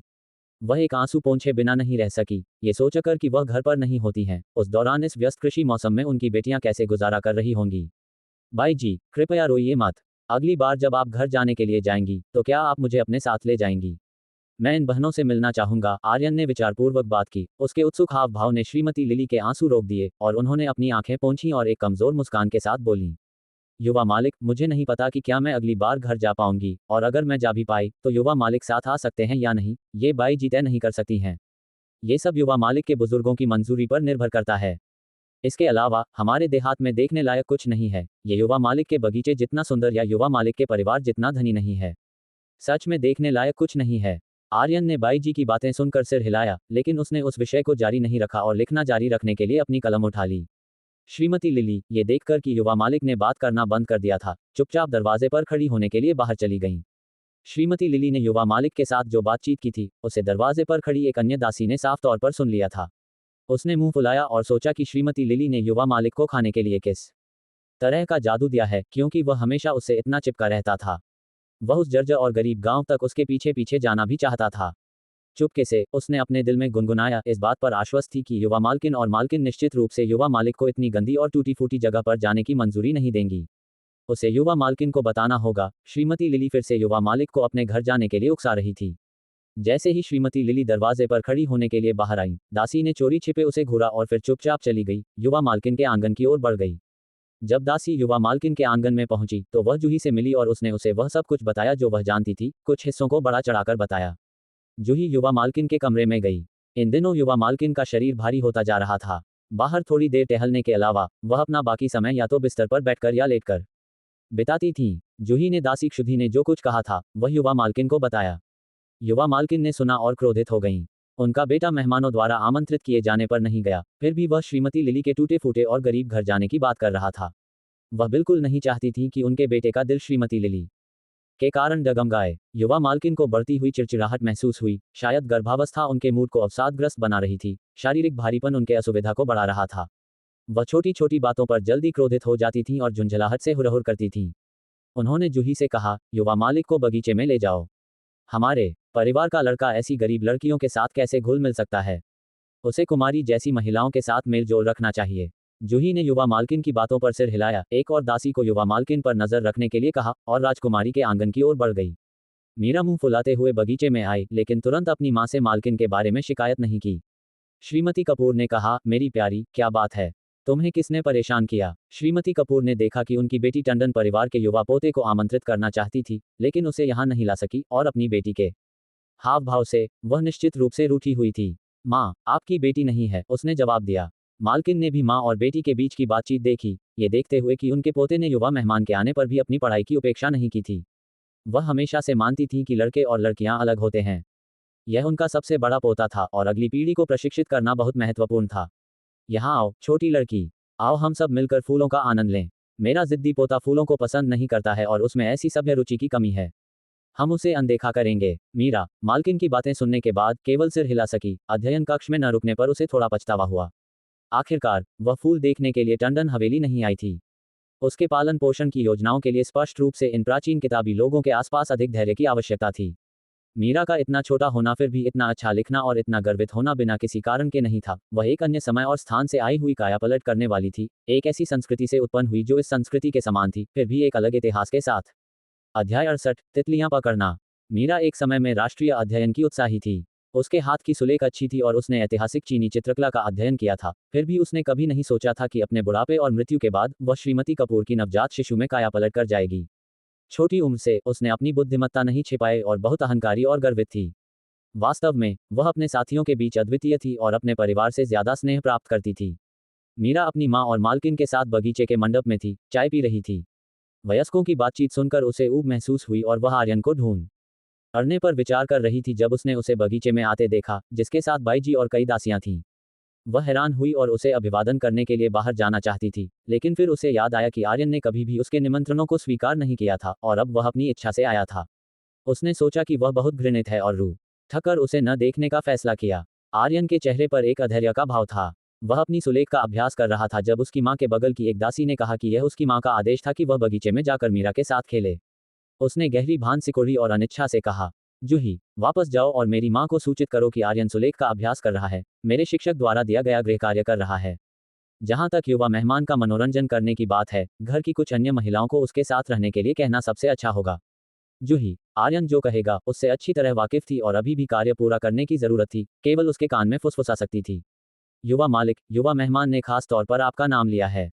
घर की अन्य सभी लड़कियां अवैध जन्म की हैं और वे युवा मालिक की स्थिति से कैसे तुलना कर सकती हैं। इसके अलावा युवा मालकिन ने सुझाव दिया कि आपको कम से कम एक बार उनकी बात सुननी चाहिए। नहीं तो अगर युवा मालकिन क्रोधित होती हैं तो यह आपके छोटे भाई के लिए अच्छा नहीं होगा। आर्यन जूही की बातें सुनने के बाद रुक गया और दरवाजे पर श्रीमती लिली की ओर देखा, अपना मन नहीं बना पा रहा था। वह चाहता था कि बाई बड़ी ही उसे निर्णय लेने में मदद करें। श्रीमती लिली जूही और युवा मालिक के बीच की बातचीत देख रही थी। जब युवा मालिक ने उनकी ओर देखा तो अगर वह धीमी बुद्धि की भी होती तो भी वह समझ जाती कि युवा मालिक उनकी राय पूछ रहा है। वह युवा मालकिन के स्वभाव को बहुत अच्छी तरह से जानती थी। अगर उन्होंने कुछ भी नकारात्मक कहने की हिम्मत की तो उन पर निश्चित रूप से इल्जाम लगाया जाएगा और शायद उन्हें अगली बार घर जाने की अनुमति न देकर सजा दी जाएगी। उसे एक दिन घर जाकर अपने बच्चे को देखना उनकी कमजोरी थी। वह पहले ही 1 महीने तक घर जाकर अपने बच्चे को नहीं देख पाई थी। 2 महीने जुड़ने के साथ अगर वह अपने बच्चे को देखने के लिए वापस नहीं जा पाई तो वह इसे सहन नहीं कर पाएंगी और पागल हो जाएंगी। वह ये भी जानती थी कि गर्भवती महिलाओं को उकसाना नहीं चाहिए, उनके विपरीत जो इतनी निम्न स्थिति में थी उन्हें भी कड़ी मेहनत करनी पड़ती थी। युवा मालकिन कीमती थी और भ्रूण को कोई तनाव नहीं पड़ना चाहिए। उन्होंने ये समझा और युवा मालिक को समझाया। युवा मालिक, कुमारी जूही की बात मानिए। एक युवा मेहमान का आना आपके लिए बाहर जाकर खेलने का भी एक कारण है। आप अभी कुछ समय से अभ्यास कर रहे हैं, कुछ प्रगति जरूर हुई होगी। आर्यन ने बाईजी की बातों पर विचार किया और अपने द्वारा अभी लिखे गए अक्षरों को देखा। वास्तव में मीरा के उत्साह के तहत ऐसा लगा कि उस की लिखावट पहले से कहीं ज्यादा सुधर गई थी। शायद यह बाहर जाने का समय था। वह मीरा को नहीं देखेगा, लेकिन फिर भी वह घूम सकता था और बगीचे में आराम कर सकता था। आर्यन बगीचे के मंडप में आया और सबसे पहले अपनी दादी को, फिर मेहमानों के बीच अन्य बुजुर्गों को प्रणाम किया। मीरा को देखकर, जिसने अपना सिर फेर लिया था, उसे नहीं देख रही थी। उसने कुछ नहीं कहा और एक खाली जगह पर बैठ गया। श्रीमती लिली ने युवा मालिक के लिए चाय डाली और मालकिन और अन्य मेहमानों को शिष्टाचार पेश करने के बाद एक तरफ हट गईं। मालकिन ने आर्यन के पीछे जूही पर नजर डाली, ये जानते हुए कि यह उनकी बहू का आदेश था कि उनके पोते को बगीचे में बाहर आना चाहिए। पहले ये सुनकर कि युवा मेहमान ने कहा कि पोता युवा महिला मेहमान के साथ खेलने के बजाय अपने कमरे में रहना और लिखना पसंद करेगा, वह समझ गई थी कि लड़कों के खेलने के हित लड़कियों से अलग होते हैं। अगर उनके पोते को लड़कियों के साथ खेलना पसंद नहीं था तो वह उसे मजबूर नहीं करेंगी। इसके अलावा उन्हें यह विचार पसंद नहीं आया कि उनके पोते को एक छोटी महिला की तरह पाला जाए, जिसमें एक पुरुष की साहस की कमी हो। वह अपने पोते के अध्ययन के प्रति उत्साह का बहुत समर्थन करती थी। वह जानती थी कि उनकी बहू के विचार बहुत गहन, थोड़े संकीर्ण थे और उन्होंने अपने पोते के गर्भ के समय रियायत दी थी। पोते, शिक्षक ने तुम्हें जो अक्षर और किताबें सिखाई हैं, तुमने उन्हें कितनी अच्छी तरह से सीखा है। आर्यन ने अपनी दादी की ओर फिर मीरा की ओर देखा। अगर यह कोई और समय होता तो उसने निश्चित रूप से बहुत अच्छी तरह से सीखा होता। लेकिन मीरा द्वारा अपनी उत्कृष्ट सुलेख का प्रदर्शन करने के बाद उसने उसके सामने अपने कौशल को बहुत अच्छा बताने की हिम्मत नहीं की। दादी, आपका पोता लगन से पढ़ाई कर रहा है। तुम कितनी भी लगन से पढ़ाई कर लो, तुम फिर भी मेरी बराबरी नहीं कर सकते। तुम्हें बाहर खेलने आना बंद कर देना चाहिए और अपनी सुलेख का अभ्यास करने के लिए अध्ययन कक्ष में वापस जाना चाहिए। मीरा, आर्यन की टिप्पणी सुनकर इन व्यंग्यात्मक शब्दों को कहे बिना नहीं रह सकी। आर्यन ने मीरा की बातें सुनकर अपना सिर नीचा कर लिया और जवाब नहीं दिया। अगर उसकी मां ने उसे यहाँ नहीं भेजा होता तो वह निश्चित रूप से आना नहीं चाहता। अकेले ऐसी ठंडी टिप्पणियों को सुनना तो दूर की बात थी। युवा महिला मेहमान ने उनके पोते के बारे में जो कुछ कहा था उसे सुनकर श्रीमती टंडन की मुस्कान फीकी पड़ गई और उन्होंने थोड़ा भान सिकुड़ी, थोड़ा परेशान महसूस कर रही थीं। फिर भी एक वयस्क एक बच्चे के साथ तर्क नहीं कर सकती थी, इसलिए उन्होंने एक और मुस्कान जबरदस्ती दी। मीरा, तुम्हें अशिष्ट नहीं होना चाहिए। श्रीमती कपूर ने उम्मीद नहीं की थी कि उनकी बेटी आज उनके मेजबान के घर में इतनी अभद्र होगी। आमतौर पर उनकी बेटी का लाड़ प्यार भरा व्यवहार घर पर स्वीकार्य था, लेकिन ये किसी और का घर था, अन्य लोगों के परिवार के सदस्यों के सामने, और एक मां के रूप में उन्हें भी इस बात पर गर्व महसूस हुआ कि उनकी बेटी में ऐसी प्रतिभा है। फिर भी यह उचित था कि दूसरे इसे खोजें, न कि उनके सामने इसकी प्रशंसा करें। क्या ये किसी फेरी वाले के अपने खरबूजों की प्रशंसा करने जैसा नहीं होगा? आत्म प्रशंसा दूसरों के लिए परेशान करने वाली हो सकती है। माँ, मैंने कुछ भी गलत नहीं कहा। अभी मैंने अपनी सुलेख की तुलना आर्यन की सुलेख से की। उसने मेरे द्वारा लिखी गई अच्छी सुलेख देखी है। वह मेरे जितना अच्छा नहीं लिखता है, ये सच में सच है। मीरा अपनी माँ द्वारा डांटे जाने पर, जो हमेशा लाड़ प्यार की जाती थी और अपनी माँ द्वारा दूसरों के सामने कभी डांटी ना ही गई थी, सार्वजनिक रूप से डांटे जाने पर और भी ज्यादा दुखी महसूस हुई। श्रीमती कपूर और कुछ कहना चाहती थी, लेकिन अपनी बेटी को इतना दुखी देखकर वह उसे और डांटने का साहस नहीं कर सकी। युवा महिला द्वारा उनके पोते के बारे में इस तरह से बात करते हुए सुनकर श्रीमती टंडन थोड़ी चिढ़ गई, लेकिन केवल मुस्कुरा सकती थी और चीजों को संभाल सकती थी। कुमारी मीरा में ऐसी प्रशंसनीय प्रतिभाएं हैं, वास्तव में प्रशंसा के लायक हैं। मेरे पोते को अभी भी युवा है और उसे अधिक मेहनत करने की जरूरत है, हा हा। श्रीमती टंडन की बातें सुनकर श्रीमती कपूर ने मुस्कान के साथ कहा, टंडन परिवार का युवा मालिक पहले से ही अच्छा कर रहा है, इतना परिश्रमी होना उसे एक अच्छा बच्चा बनाता है। दोनों मालकिनों ने सहमति व्यक्त की कि वे बच्चों को इस विषय पर जारी नहीं रखने दे सकती, नहीं तो दोनों बहस करना शुरू कर सकते थे। इसलिए उन्होंने बातचीत को अन्य मामलों पर मोड़ दिया, हाल ही में लोकप्रिय कपड़ों और सोने चांदी के आभूषणों के बारे में बात की। आर्यन आज्ञाकारी ढंग से एक तरफ बैठ गया, चुपचाप वयस्कों की बातचीत सुनता रहा। विषय में रुचि नहीं थी, उसकी नजर बगीचे की ओर चली गई। फूलों के बीच तितलियों को मंडराते हुए देखकर वह उस तितली की ओर चले बिना नहीं रह सका जिसे वह पकड़ना चाहता था। मीरा ने आर्यन की हरकत पर ध्यान दिया और वह भी बेकार नहीं बैठी, अपनी दासी से एक उपकरण, एक छोटी तितली पकड़ने वाली जाली ढूंढने के लिए कहा। बगीचे में एक लड़का और एक लड़की, प्रत्येक 3 या 4 साल का, तितलियों के पीछे दौड़ रहे थे। अब हाथ में एक छोटी तितली पकड़ने वाली जाली के साथ वे तितलियों का पीछा कर रहे थे, उन्हें अपनी जालियों में फंसाने की उम्मीद कर रहे थे। श्रीमती लिली युवा मालिक के पीछे पीछे चल रही थी, लगातार उसे सावधान रहने और गिरने न देने की चेतावनी दे रही थी। निश्चित रूप से कहानी को सरल हिंदी में, पॉकेट नॉवेल शैली में और सभी भारतीय नामों, स्थानों और कंपनी के नामों का उपयोग करते हुए रूपांतरित किया गया है।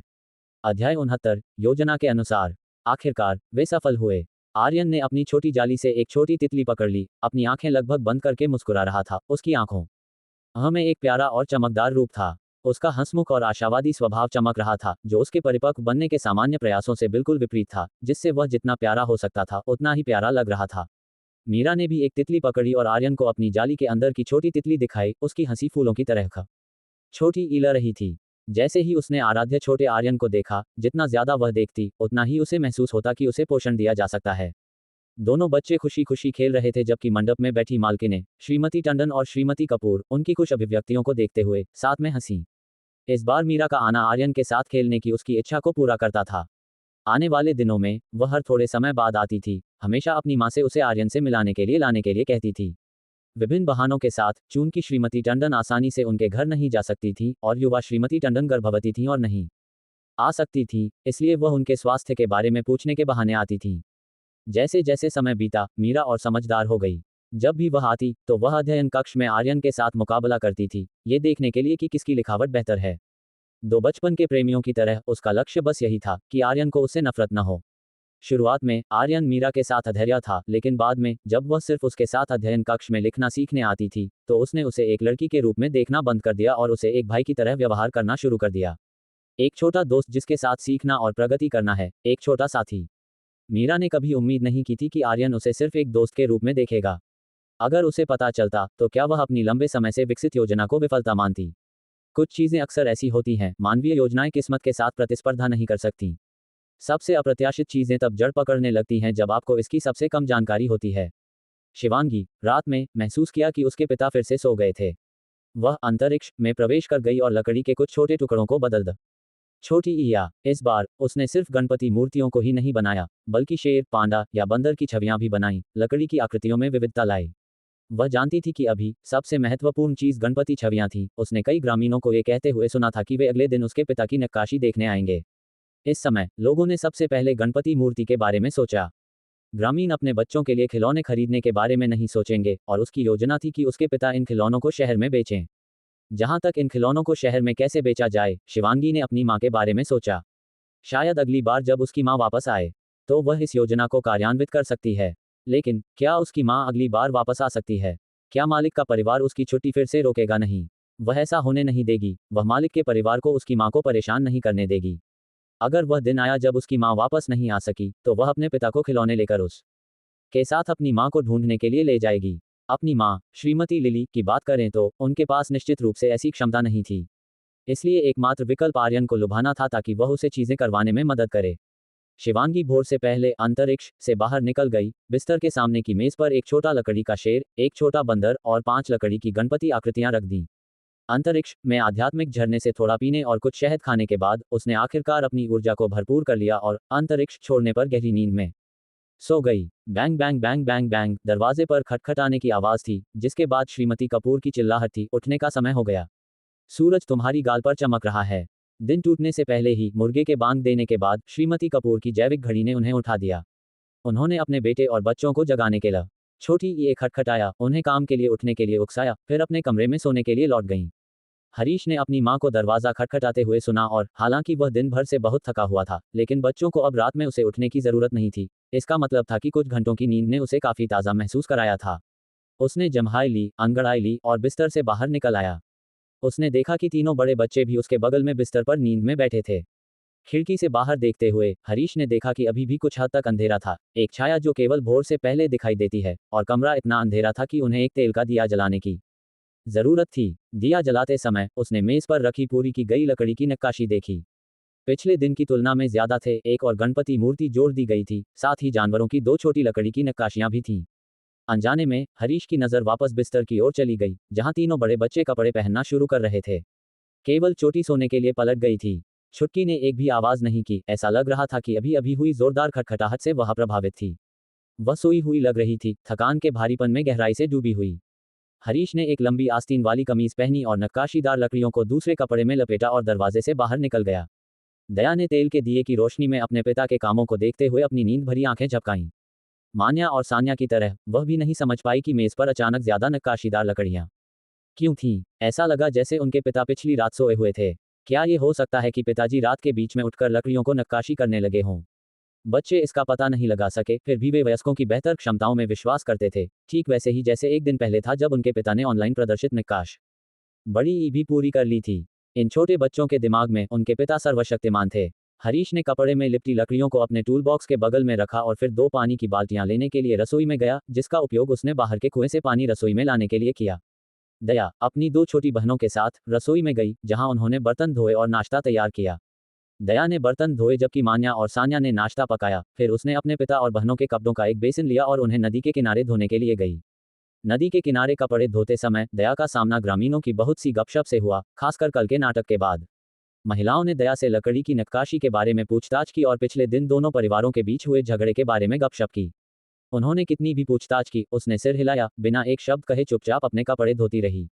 महिलाएं और लड़कियां, जिनमें से कुछ दया की उम्र की थीं, जब दया से कुछ भी पता नहीं लगा सकी, तो उन्होंने आपस में चर्चा करना शुरू कर दिया। एक ने कहा, ये डींग मारना ही होगा, बस उनके घर जाओ और खुद ही देखो। अगर वह गणपति मूर्तियां नक्काशी कर सकता था, तो क्या उसने अब तक बहुत सारी बनाकर बेची नहीं होती? क्या वह सच में अब इस पैसे कमाने की योजना के बारे में सोचेगा? उद्धरण चिन्ह, सही कहा। मैंने सुना कि उसने कल कई नक्काशियां की थीं, लेकिन मैंने उनके पड़ोसी से ये भी सुना कि पिछली रात उनकी गायब हुई लकड़ी की नक्काशी के बारे में एक और बहस हुई थी। उन्हें लगा कि कोई चोर घुस आया है। मुझे लगता है कि यह एक उल्टा चोर कोतवाल को डांटे का मामला है। उसके पास निश्चित रूप से कौशल न बड़ी ही है और वह हमें बस बेवकूफ बना रहा है। सच में? हाँ, तो हम एक अच्छे तमाशे के लिए तैयार हैं। चलो जल्दी से धोना खत्म करें और नाटक देखने चलें। दया उनके खुशी से भरे शब्दों को सुनकर अपने दांत पीस लिए और चुप रही, ये जानते हुए कि अगर उसने एक शब्द भी कहा तो वे 10 गुना वापस करेंगे। वह उनमें से बहुतों के साथ बहस नहीं कर सकती थी और उसके पास इन लोगों पर बर्बाद करने का समय नहीं था। उन्हें अटकलें लगाने दो। एक बार जब वे उसके पिता की क्षमताओं को देखेंगे तो उनका शोरगुल, खुशहाल टिप्पणी और व्यंग्यात्मक टिप्पणी उनके अपने शर्मिंदगी का कारण बनेगी। अध्याय 70, बेटी के नक्काशी कौशल को आगे बढ़ाना। दया हालांकि छोटी थी, लेकिन पहले से ही एक वयस्क की परिपक्व मानसिकता रखती थी। यह इसलिए हो सकता है क्योंकि वह इतने सारे बच्चों की बड़ी बहन थी, या शायद इसलिए कि वह एक गरीब परिवार की कठिनाइयों से गुजरी थी, जहां गरीबों के बच्चे अक्सर जल्दी जिम्मेदारियां ले लेते हैं। आज हरीश सामान्य से तेज गति से पानी ले गया। उसने महसूस किया कि उसे एक नई चुनौती का सामना करना पड़ रहा है। अगर वह कल 4 लकड़ी की गणपति मूर्तियां नक्काशी कर सकता था, तो उसे आज और काम करने के साथ गति बढ़ानी होगी ताकि वह अपनी नक्काशी पर ज्यादा समय बिता सके। अपने पानी ले जाने के दौरान उसका सामना ग्रामीणों से हुआ, जिनमें से कई ने कल की उत्सुकता देखी थी। उन्होंने आज सुबह फैसला किया कि अपना काम खत्म करने के बाद वे हरीश के कारीगरी को देखने के लिए उसके घर जाएंगे। हरीश, तुम पानी ले जा रहे हो, मैं देखता हूँ। जल्दी करो और खत्म करो ताकि मैं आकर तुम्हारी नक्काशी कौशल की जांच कर सकूं। हरीश केवल सिर हिला सकता था, पहले से कहीं ज्यादा तेज चलता हुआ। ऐसी अधिकांश पूछताछ पर वह विनम्रता से जवाब देता, हम मेरे घर आने के लिए आपका स्वागत है। हरीश जानता था कि ये लोग वास्तव में उसकी कारीगरी में रुचि नहीं रखते थे, बहुत से लोग केवल तमाशे के लिए वहां थे। और इससे क्या, वह डींग नहीं मार रहा था, चाहे वह एक अच्छा कुत्ता था या नहीं। जैसे ही उसे सैर के लिए बाहर निकाला गया, साफ हो जाएगा। उसे उपहास का डर नहीं था। भले ही उसके कौशल सच्चे नक्काशी उस्तादों के कौशल के अनुरूप न हो, उसे अपनी क्षमताओं पर भरोसा था और वह अपनी कारीगरी का प्रदर्शन कर सकता था, भले ही वह महान उस्तादों के बराबर न हो। तो क्या, वह उच्च कीमतें नहीं लेता था। उसके सामान जिले या बड़े शहरों में बेचे जाने वाले सामान जितने महंगे नहीं थे। हरीश ने अपने मन में अपनी लकड़ी की मूर्तियों के लिए एक कीमत पहले ही तय कर ली थी। पेंट की लागत लगभग 2 पैसे थी और उसकी मैनुअल मजदूरी एक दिन के 10 पैसे थी। उसने अपनी बेटी के मूर्तियों पर चित्रकारी के लिए भी भुगतान शामिल किया। वह उन्हें कम से कम 20 पैसे प्रत्येक पर कीमत दे सकता था। नाश्ते पर श्रीमती कपूर ने हरीश से लकड़ी की मूर्तियों की कीमत और वे कितने में बेची जा रही थी, इसके बारे में पूछा। उसने अपने मन में तय की गई कीमत साझा की और श्रीमती कपूर की आंखें खुशी से सिकुड़ गईं जब उन्होंने सुना कि उनका बेटा लकड़ी की गणपति मूर्तियां प्रत्येक 20 सिक्कों में बेच रहा था। बहुत अच्छा, उसी कीमत पर डटे रहो। चाहे वे एक खरीदें या 10 या 20, कीमत तय रहनी चाहिए। ये केवल ज्यादा हो सकती है, कम नहीं। हाँ, मीना, जो अपने बड़े भाई से अपने कमरे के लिए एक लकड़ी की गणपति मूर्ति नक्काशी करने के लिए कहने के बारे में सोच रही थी, उसके द्वारा बताई गई कीमत से चुप हो गई। अपने कमरे में 20 सिक्कों के लायक एक वस्तु होने के विचार ने उसे झिझका दिया, खासकर क्योंकि यह उसकी मां द्वारा चित्रकारी बेचकर कमाए गए पैसे के बराबर था। लेकिन जानकी ने जल्दी से गणना की।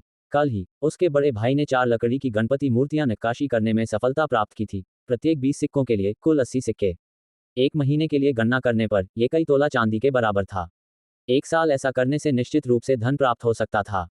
जानकी को महसूस हुआ कि उसकी सगाई बहुत जल्दी हो गई थी। वह जल्द ही शादी कर लेगी। अपने मायके में गरीबी में रही, मुश्किल से कोई दहेज था। अगर वह परिवार के समृद्ध होने के बाद शादी करती तो उसे अपने मौजूदा जीवनसाथी से बेहतर पति मिल सकता था और निश्चित रूप से एक बड़ा दहेज होता। उसकी शादी का दिन जितना करीब आता गया, वह उतनी ही चिंतित होती गई, यहाँ तक कि मीना से ईर्ष्या भी करती थी जिसकी अभी तक सगाई नहीं हुई थी। सचमुच, मूर्खों को वास्तव में मूर्खतापूर्ण भाग्य से आशीर्वाद मिल सकता है। जानकी केवल एक दुकानदार से शादी करने के लिए तैयार नहीं होना चाहती थी। उसने एक बार इसे एक फायदा सोचा था, लेकिन अब अपनी जल्दबाजी में की गई सगाई पर पछतावा हुआ। उसने इसके लिए सहमति क्यों दी थी? उसने सगाई तोड़ने की बात कहने की हिम्मत नहीं की। चाहे एक महिला कितनी भी प्रशंसनीय क्यों न हो, खुद सगाई रद्द करना अस्वीकार किए जाने जितना ही अपमानजनक था और निश्चित रूप से गपशप को भड़काएगा। हरीश के पिता ने अपने बेटे द्वारा तय की गई कीमतों के बारे में सुनने के बाद सोचा कि क्या इतनी महंगी चीजें बिकेंगी। अगर वे बिकती तो उनके बेटे को उनके साथ फर्नीचर बनाने के काम में काम करने की जरूरत नहीं होगी, बल्कि वह लकड़ी की चित्रकारी नक्काशी में विशेषज्ञता प्राप्त कर सकता था, जो फर्नीचर बनाने के काम से ज्यादा लाभदायक था। हरीश के पिता, थोड़े ज्यादा चतुर, ने कुछ त्वरित गणनाएं की और महसूस किया कि उनके बेटे की दैनिक कमाई उससे ज्यादा थी जो वे एक दिन में एक साथ कमाते थे। हरीश के पिता को एक और विचार भी आया। हालांकि वह अपने बेटे की तरह नक्काशी नहीं कर सकते थे, लेकिन वह लकड़ी की चित्रकारी को रेतने और पेंट करने में सहायता कर सकते थे, ऐसे काम जो वह पूरी तरह से सक्षम थे। अगर उनकी दूसरी बेटी के लिए दहेज तैयार करने के लिए पर्याप्त समय नहीं था, तो वह खुद कोशिश करने के बजाय काम को बाहरी स्रोत को सौंपने के लिए तैयार थे, किसी और को मजदूरी देते। बेटे को छोटे मोटे काम में मदद करने में अपनी सहायता के साथ, बेटा हर दिन कुछ और लकड़ी की गणपति मूर्तियां नक्काशी कर सकता था, जिससे लेखा जोखा संभालना बहुत आसान हो जाता था। इस विचार को अपनाते हुए उन्होंने इसे अपने बेटे के साथ साझा किया और हरीश ने आगे अपने पिता से उल्लेख किया कि वह चाहते थे कि उनकी बेटियां भी अपने खाली समय के दौरान इस शिल्प को सीखें। हरीश के पिता ने बिना एक शब्द कहे चुप रहे। उनके परिवार में लकड़ी का शिल्प कौशल पीढ़ी दर पीढ़ी पिता से पुत्र को दिया गया था, कभी भी एक बेटी को नहीं, क्योंकि बधाईगिरी गंदी और थकाऊ थी और कुछ काम ऐसे थे जो महिलाएं नहीं कर सकती थीं। जैसा कि उनके बेटे ने कहा, नक्काशी महिलाओं को सिखाई जा सकती थी, ये फर्नीचर बनाने जैसा नहीं था जिसमें भारी श्रम शामिल था। इस उम्र में उनके बेटे का अभी भी परिवार की वंश को आगे बढ़ाने वाला कोई वारिस नहीं था, जो उनके लिए लगातार चिंता का विषय था। अंत में हरीश के पिता ने अपने बेटे के अनुरोध पर सहमति व्यक्त की और अपनी बेटियों को नक्काशी सीखने की अनुमति दी। जानकी और मीना अपने पिता और बड़े भाई की बातचीत सुनकर लालसा की भावना महसूस की। तीनों बहनें अपने पिता का बधाईगिरी शिल्प नहीं सीख पाई थी, केवल ताला तोड़ने का कौशल। आमतौर पर वे केवल श्रीमती कपूर का अनुसरण सिलाई कढ़ाई सीखने के लिए करती थी, एक कौशल जिसकी हर महिला को मरम्मत करने और सिलाई करने, जूते और कपड़े बनाने के लिए जरूरत होती थी। जब उनके बड़े भाई ने अपनी बेटियों को नक्काशी की कला सीखने देने के बारे में बात की, तो उन दोनों को इस विचार से आकर्षण महसूस हुआ और उन्होंने नक्काशी सीखने की अपनी इच्छा व्यक्त की। मीना और जानकी नक्काशी सीखना चाहती थीं, न कि खुद कौशल के लिए, बल्कि इसलिए कि वे उस कीमत से लुभा गई थी जो उनके भाई ने एक लकड़ी की गणपति मूर्ति के लिए मिल सकती थी। अगर वे शिल्प में माहिर हो गईं, तो एक दिन में एक लकड़ी की गणपति मूर्ति नक्काशी करने से 1 महीने की सिलाई कढ़ाई से ज्यादा पैसा आएगा। इस समय उनके दिमाग चमकदार चांदी के सिक्कों की कल्पनाओं से भरे हुए थे, जो एक कठिन शिल्प सीखने के उनके पिछले भयों और कड़ी मेहनत के प्रति उनके विरोध से बहुत दूर थे। हरीश ने अपनी दूसरी और तीसरी बहनों की इच्छाओं को अस्वीकार नहीं किया। अगर वे सीखना चाहती थीं, तो वह उन्हें सीखने देगा। शायद वे असंगत होंगी, 3 दिन मछली पकड़ना और 2 दिन जाली सुखाना। एक कौशल सीखने के लिए लगन और कठिनाई सहने की इच्छा की जरूरत होती थी। ये कुछ ऐसा नहीं था जिसे केवल 1 या 2 दिन में माहिर किया जा सके। हरीश ने उन्हें निर्देश दिया कि नक्काशी सीखने की कोशिश करने से पहले वे अपने घर के काम पूरे करें। हालांकि उन्हें उस लकड़ी का उपयोग करने की अनुमति नहीं थी जो उसने पहले ही तैयार कर ली थी, बल्कि इसके बजाय वे फर्नीचर बनाने से निकली व्यर्थ लकड़ी पर अभ्यास कर सकती थीं। अपने भाई की बातें सुनने के बाद जानकी और मीना ने उत्सुकता से अपना नाश्ता खत्म किया और जल्दी से कपड़े धोने लगी। अपने काम खत्म करने के लिए उत्सुक थी ताकि वे अपने भाई से शिल्प सीख सकें। जब हरीश ने दया और अन्य 3 बेटियों के साथ इस पर चर्चा की, तो दया और 2 छोटी बहनों ने सहमति में सिर हिलाया, ये कहते हुए कि खेतों में अपना काम खत्म करने के बाद वे दोपहर और शाम को घर पर सीखेंगी। छोटी और छुटकी को परिवार द्वारा पूरी तरह से नजरअंदाज कर दिया गया था, क्योंकि वे दोनों हमेशा घर पर सबसे ज्यादा बेकार थीं। सबसे छोटी, छुटकी, अभी भी सो रही थी, यहाँ तक कि उसकी बड़ी बहनों ने नाश्ता कर लिया था और खेतों में काम करने चली गई थीं। छुटकी के बीमार होने के डर से दया ने अपने हाथ से लड़की का माथा महसूस किया, लेकिन तापमान सामान्य पाकर उसने चोटी को निर्देश दिया कि जब उसकी छोटी बहन उठे तो उसे नाश्ता खिलाए। चोटी ने आज्ञाकारी ढंग से अपनी छोटी बहन की देखभाल करने की जिम्मेदारी फिर से संभाल ली। जब शिवांगी उठी, तो उसने केवल अपनी चौथी बहन को अपने बगल में पाया और बिस्तर पर उठकर बैठ गई। छुटकी, क्या तुम जाग गई? मैं तुम्हें शौचालय ले जाऊंगी। शिवांगी ने अपनी बड़ी बहन को सिर हिलाया। चोटी ने फिर अपनी सबसे बड़ी बहन से किया गया वादा पूरा किया, छुटकी को नाश्ता खिलाकर। शिवांगी ने अपनी बड़ी बहन को सिर हिलाया, उसे कटोरा और चॉपस्टिक पहुंच के भीतर रखने का इशारा किया, ये संकेत देते हुए कि वह खुद खाना चाहती थी। छुटकी, क्या तुम चॉपस्टिक का उपयोग कर सकती हो? कटोरे को स्थिर पकड़ने के लिए सावधान रहना, इसे गिरने और टूटने मत देना, नहीं तो दादी तुम्हें डांटेंगी। चोटी ने संदेह से चेतावनी दी। कटोरा और चॉपस्टिक मेज पर रखने से पहले छुटकी को नीचे बैठाया।